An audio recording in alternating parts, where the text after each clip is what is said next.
super off theme. I've done several reading poetry videos. Sorry, you can hear my cat in the background. You can also hear my brother in the shower, so ignore the like subtle background sounds. But today I have something slightly different, so and then a little bit more immersive. I had a couple people actually send me their poetry, and I'm going to read some of those poems for you guys, and I'll even throw in a little treat and read one of my own at the end. So if you guys like this video and like this concept, feel free to send me your own poetry, writings, things of that sort, that you would like me to read in a video. And yeah, I mean, let me know if you guys really like this. This could be an ongoing thing. And I like that it's kind of like immersive and still, you know, my reading poetry vibe. I love that. So yeah, without further ado, I'm gonna like introduce the first poet that I have. And we're gonna get started. So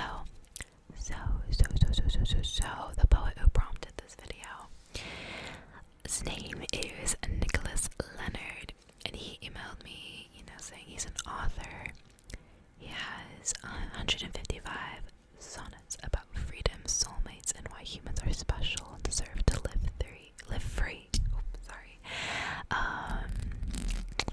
And he asked, me to make a video reading some of his sonnets, and they are amazing. My lighting's being crazy, but they are amazing. I was just reading through some of them, and I just love the imagery, so we're gonna get started. And yeah. As mermaids swim beneath the jellyfish, we shuffle underneath the polluted skies. You don't remember when the clouds were pink. You never saw their natural design. From Lewis's neck, a dye was fountained up, and it made one cloud a cherry blossom shade. It moved as every tired cloudling must, and it's been too seldom sighted since that day. As mermaids live inside a sunken ship, let's have a picnic in an empty jet. On leather seats the rich no longer sit, and be like mermaids in their favorite rack. And in the cockpit, let's pretend to fly, but pause to see one pink little cloud passing by. I think we're from the same exploding star. Thy body where the other stars confide, the stars in which myself was never part. Conspiring against the 9 to 5, Rosetta's nebula, a bullet hole. The witch-head nebula has lost her voice, of fragments in the laughter in your throat that doesn't poster when you are employed.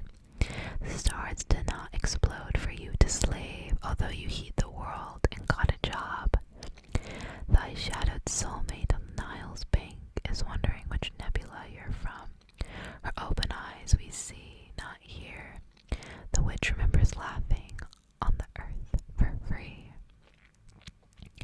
The corporate goddesses above us pose in hooded togas filled with emptiness, and yet it seems they watch our mortgaged souls, and watch us 'cause we're still too transcendent, although we have beheaded kings before.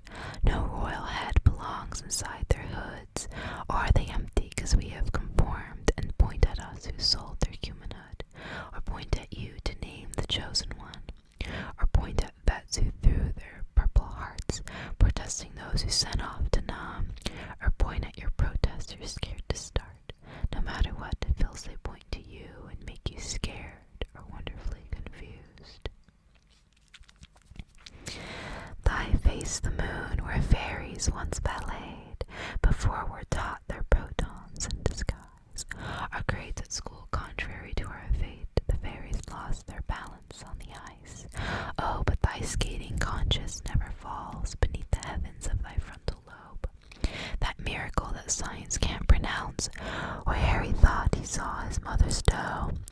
Our conscience lunches could have been our best excuse to shovel out onto the frozen pond instead of spending snow days bored in school, but spend it free now how the ruling want. Bill Gates. The way that my voice cracks saying Bill Gates. Bill Gates, our Wizard of Oz. Let's pie him in the face for us, for fun. You are immune to tar and feathering. Our miserers flail their arms but never fly. Our jubilee in puddles black as ink, like holly colors rocket wayward by. Why haven't you returned the Renaissance? Why can't a masterpiece be painted twice? December 16th, crates of tea we sunk as holly powders color humankind. All art has found its museum in yourself. All holy colors in midair combine, creating nebulas on cheeks and brows like nebulas a telescope will find. Exult above the tax collector's cries. We weren't designed to pay to be alive. In thine reflection, humankind complains because you nearly gave the world release. Abandoned trenches watched a soccer game. Anomalies thy veins and bones repeat. Thy name was on the ballot. Angels cast a nomination that you must accept. Romanov's winter palace chanced to collapse, reconstructed by your destiny, neglect, but 100 billion of neurons waltz. Thy dream the chandelier you can't afford. The universe is in our ballroom scold. You are the final guest outside the door. Oh, but who had to wait to storm steel? Yes, in thy eyes, heroes are revealed.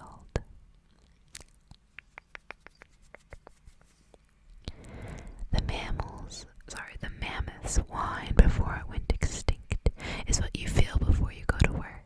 Extinguished northern lights contend within, you don't desire working anymore. Who made your Sistine Chapel ceiling cheeks? Who made your cave art skin the shade it is? Donating Juliet to balconies. Today she never loves, but works to live. Today why don't we tear her name tag off? Our empty balconies somewhat await. Romeo horizons where mammoths walk. The dawning of a freer human race. Our inner northern lights we welcome back. We are something no one should ever tax. I really liked that one. I really liked the themes and the imagery in these. It's definitely my cup of tea when it comes to poems. Not to like shit on other poets, but this is poetry. There can be something charming about like Rupi Kaur and like the kind of, I guess, Instagram short poems, but those are really just kind of blurbs, you know, they're little thoughts. They're not, I wouldn't classify them as poetry. I do have a video reading some of her book. I think her first one, Milk and Honey, and I never ended up making a whole series out of it. I just it wasn't the vibe. Sorry to anyone who enjoys that kind of poetry. Not saying terrible things about it. It's just not really as artistic as I would like it to be. I love these though. I love these. Why don't we read a couple more? The pointer finger can become a sword, and in the mirror might unite yourself.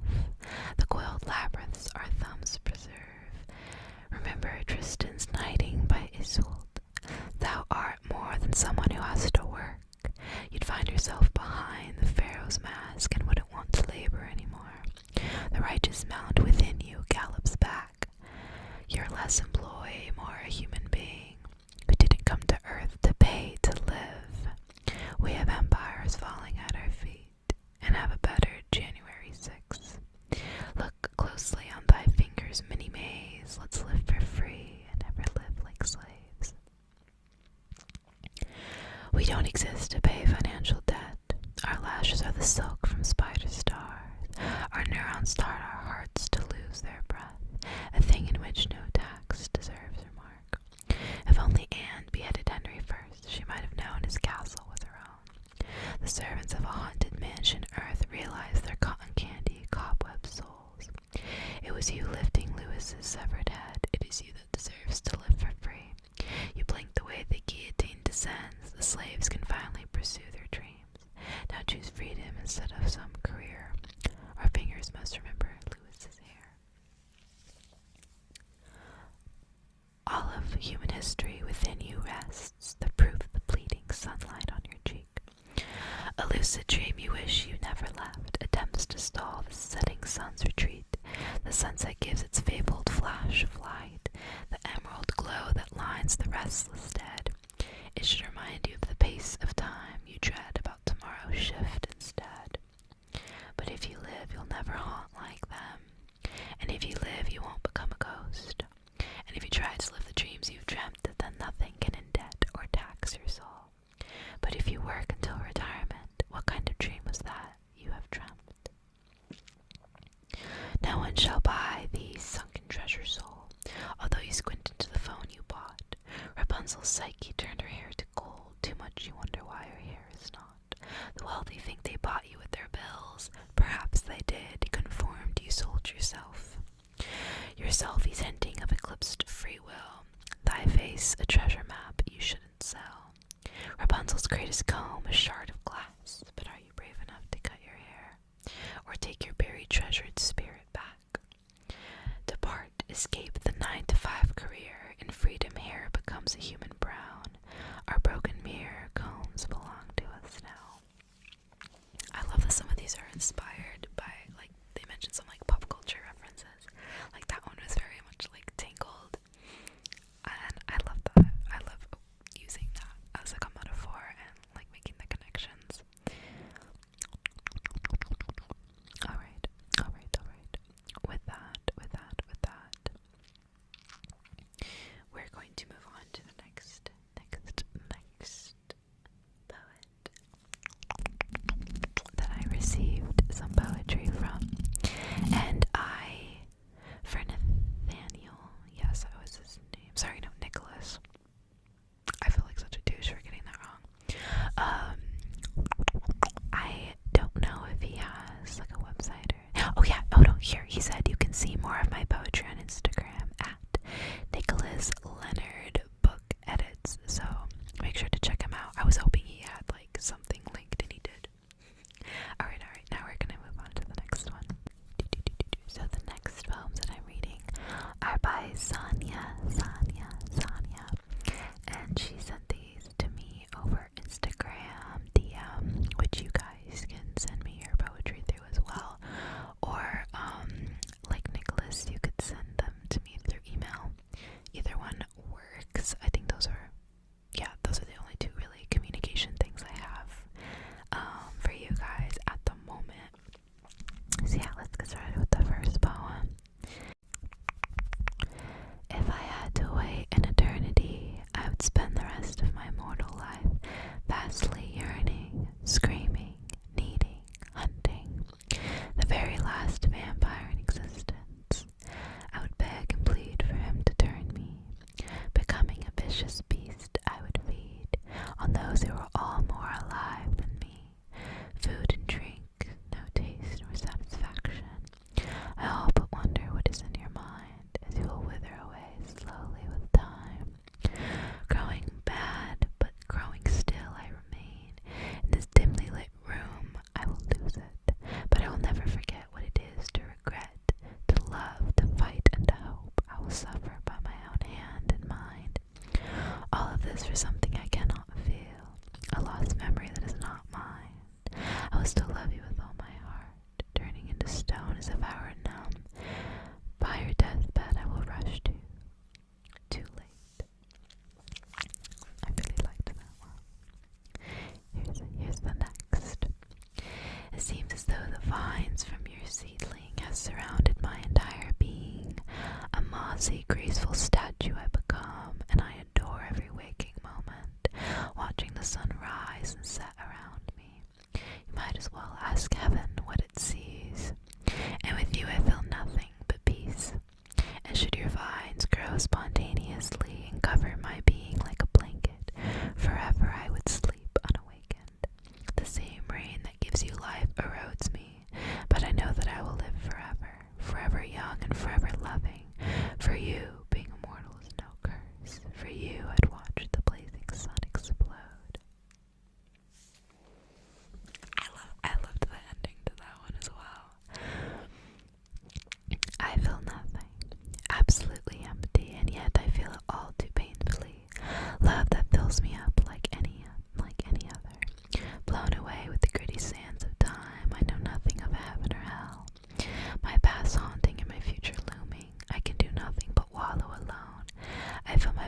is made of marble. I can't move or be moved, blink or wonder. Do normal, pretty people fill this too? I am nobody's first choice or best friend. The other woman, a shadow of youth, can't be alone without feeling lonely. The one thing that could give her a vital strength, blown out and dissipated into smoke. Those were so freaking good. A lot of you guys are so talented, which is why I'm really excited to hear even more of your guys' poems, because if they're anything like these ones. But of course, don't compare yourself to other people at the same time. That's something that I have to struggle not to do. Because now I'm about to read maybe a couple of mine. We'll see how many I feel like sharing with you guys. That's nothing personal. I just don't really share my writing or my poetry with people very often. Even my friends. I have to get really close to someone to be able to like give them my book and be like, read what you want. Pretty much nobody. I let do that. Because there's at least a couple ones in here that I wouldn't want anyone to read, you know. But this is my poetry writing book. Got little bears on it, flowers. I have a bookmark that matches. I have these cute little tassels.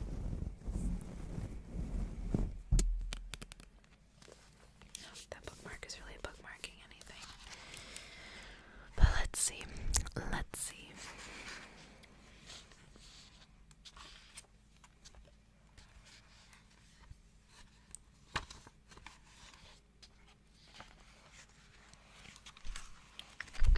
I have a lot of like kind of incomplete, just kind of like travels and stuff in here.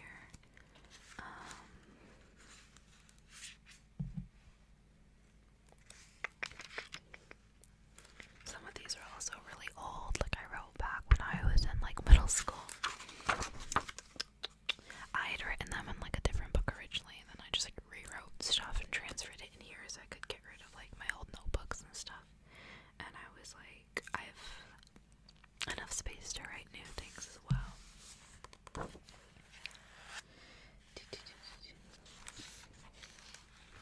So I might start by reading, I don't know, something old.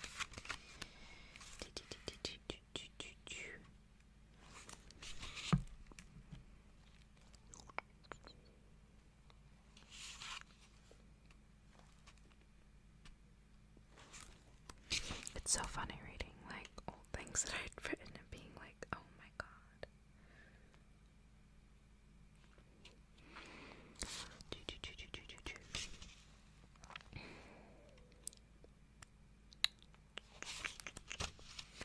I was definitely inspired by things going on in my life, and then also like media and stuff like that.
emerald ivy, dripping heart-shaped leaves, vines waving across each other, draped over a glistening glass window, squares next to squares, capturing and reflecting the white-hot sunlight, scattered into beams and arches of rainbows, a dazzling image of ordered chaos. Underneath the heavenly but inherently earthy display, a porcelain bathtub shines of pearls the closest one can get to the ocean, so many hours from shore, basking in the light and shades of green, shiny and smooth with fixtures of gold, the royal color complementing the leaves, fit for someone seeking tranquility. Luscious, thriving plants of all varieties, growing in intricately patterned pots lining the tub, a natural oasis asking to be observed quiet and studiously, like it brings everything to focus. Sitting nearby are plush towels, all the shades of peaches. Lying on top is a white cat purring softly. That one. Fur the color of snow with splatters of orange blossom, and a pink little nose, always in places it doesn't belong, but it belongs here, in a wild and boy scene, epitome of light and green, the place to be, joyful and free. I loved that one. That was one of the last times that I was at my grandma's house before she passed away. And yeah, there was just something about that moment that I felt like writing. And I'm glad I did. I'm glad that I did, because I think actually the last time that I was there, one of the last times, I think it was like the second to last time. Can I stop saying last time? And I had written another one about my grandpa's like kitchen too, but I don't care about that one as much.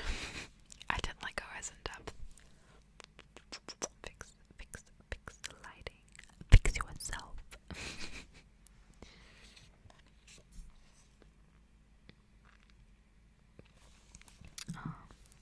Let's see, may as well read this. I'm trying to figure out what I was getting at with this one.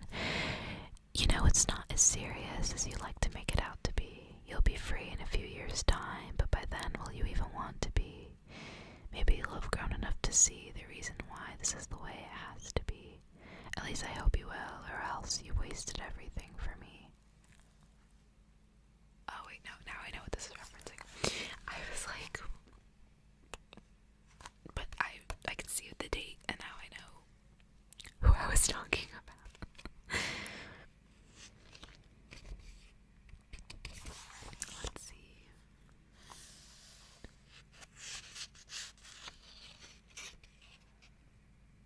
Yeah, that one's way too personal. I'm sorry, I can't read that one. I was like, oh, it's this one for her, and then I get a little farther, and I'm like, and I didn't continue it.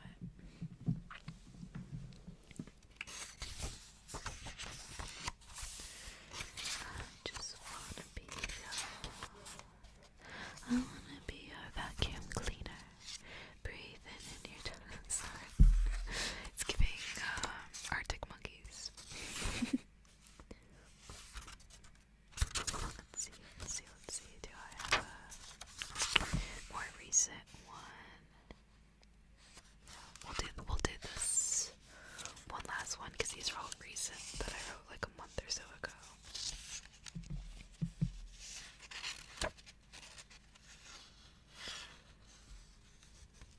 Actually, I'll read two of these.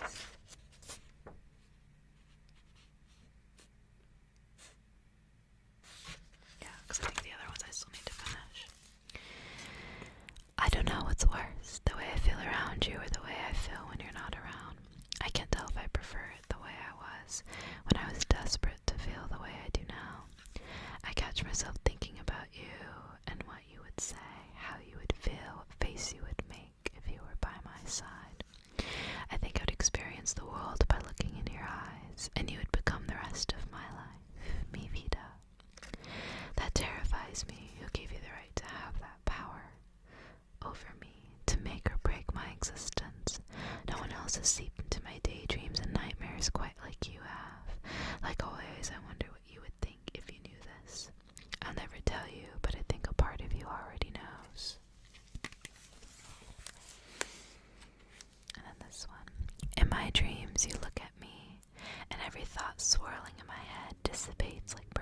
nonsense. The scent of orange blossom and vanilla clouds my mind, and your sage green eyes burn into mine, and I can't even bring myself to scrutinize my looks, because everything I see, breathe, and feel is you, you, you. You're everything, and as I pull you closer with lipstick-stained fingers and under eyes smeared with mascara, I try to memorize every detail because I want to remember what I do to you, if only to reclaim some of my power, because you have everything, and I really should be more concerned about that than I am, but you make me want to forget. And if I could forget anything about you, maybe as if I could forget anything about you, maybe I'm cursed to feel your skin on mine, even when all I am is jelly, floating in an endless sea of nothing, with transparent